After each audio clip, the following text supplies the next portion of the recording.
আজকে আমরা শিখব কার্বনের যোজনী 2 এবং 4 হয় কেন। এটি শেখার আগে আমরা কার্বনের ইলেকট্রন বিন্যাসটা লক্ষ্য করি। যে কার্বনের ইলেকট্রন বিন্যাসের দিকে তাকালে আমরা দেখতে পাই যে কার্বনের প্রথম শক্তি স্তরে এস অরবিটালে 2টি ইলেকট্রন, দ্বিতীয় বা শেষ শক্তি স্তরে এস অরবিটালে 2টি এবং পি অরবিটালে 2টি ইলেকট্রন বিদ্যমান, এবং এই পি অরবিটাল 3টি সমশক্তি সম্পন্ন অরবিটালে বিভক্ত। একটি হলো px, py এবং pz।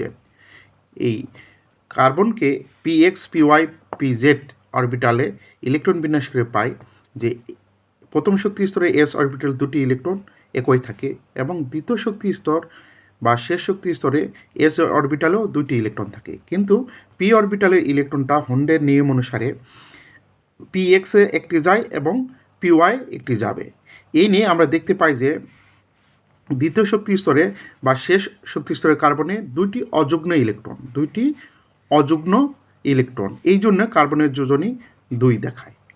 আবার এই কার্বনকে যদি আমরা উত্তপ্ত করি তাহলে আমরা এই যে দ্বিতীয় শক্তি স্তরে এস অরবিটালে যে 2টি ইলেকট্রন থাকে, এই 2টি ইলেকট্রনটা আমাদের যে যুগ্ন 2টি ইলেকট্রন যে ভেঙে একটি এস অরবিটাল থাকে, অপরটি পি জেড অরবিটালে যায়।